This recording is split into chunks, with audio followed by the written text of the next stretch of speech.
In this video, we are going to unpack the performance of All-Star using the dashboards that we developed in our last discussion. So here were the dashboards. We had RONA consisting of profitability from the operations multiplied by the activity. And for return on equity, we had three components: profitability after tax multiplied by activity multiplied by leverage. So we're going to apply those to All-Star.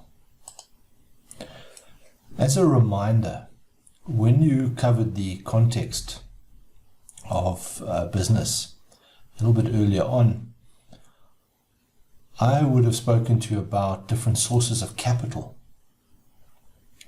And we would have covered how we get some money from shareholders.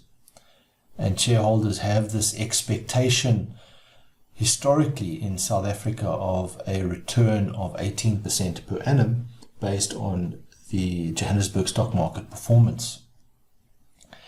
And a historical view of the cost of debt in South Africa, where the repo rate would have provided us some information, and at the time the repo rate I used in the discussion was 10%, we were able to determine a cost of equity and a cost of debt. And when we put these two together in this proportion of 70%, 30%, which is considered the ideal capital structure, we got an average of around about 15%, which represented our cost of capital.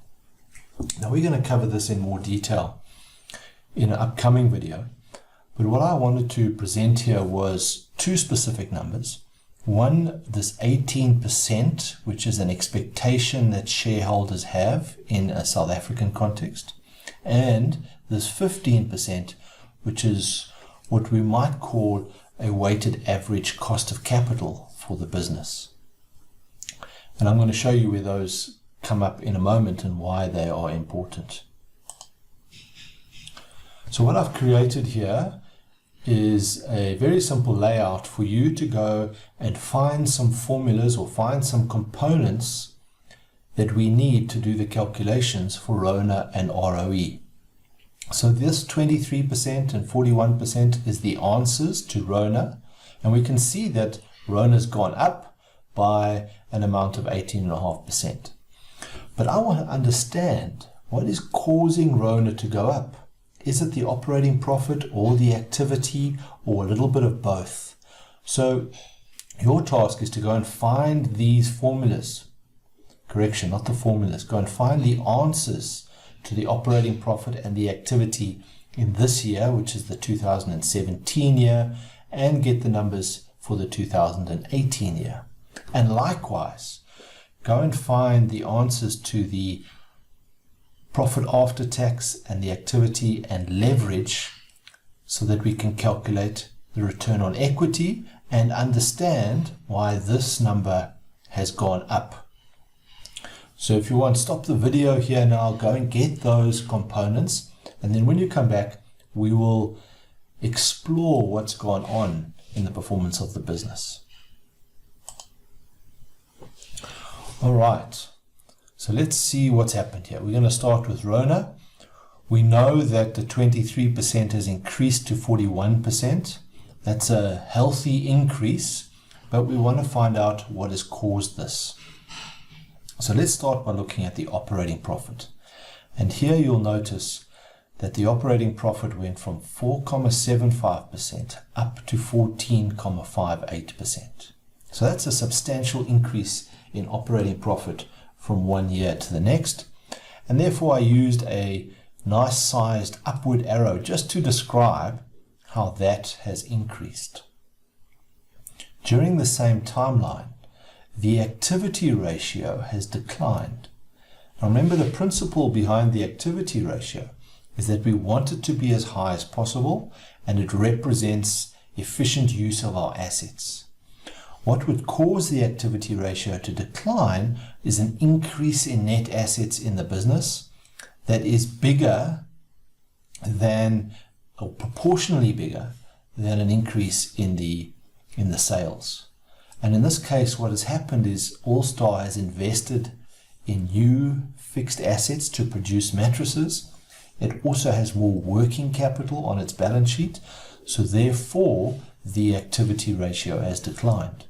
However, the increase in profitability has a stronger upward movement or upward pull than the decrease in the activity. Therefore, the return on net assets has gone up. So we could say the primary driver of the increase in RONA in All-Star is because of this increase in profitability. Now, if the cost of capital in this business was 15%, that would represent the expectation that we want RONA to be greater than 15%. And in this case, it's no doubt that the performance in All-Star is certainly exceeding a kind of average cost of capital for a South African business. Now, if we come and look at the return on equity, we know this has gone up, but now we're looking at three different components. The profit after tax has increased, the activity has decreased. Remember, this is the same activity as we used before. And the leverage has gone up quite substantially. So I've used a large arrow here to represent the increase in debt in the business. This is the R1 million loan that the business took on.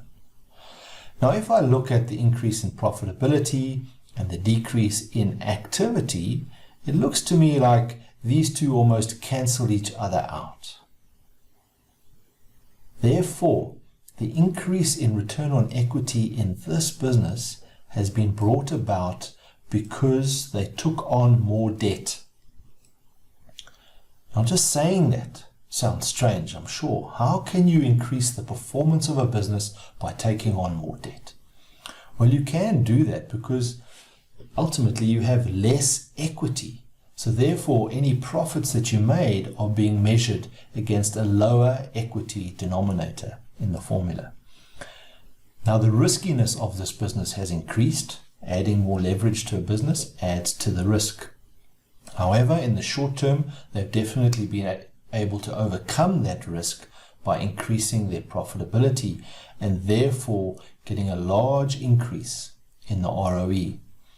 And if in South Africa shareholders have a long-term expectation of 18% as a return, well, we can clearly see we've gone from 15 to 42. The shareholders in this business are going to be very happy with these returns. So what we've been able to do here in the context of All-Star is to use our dashboards to uncover the drivers of performance. In an upcoming video, we're going to do this for a listed company.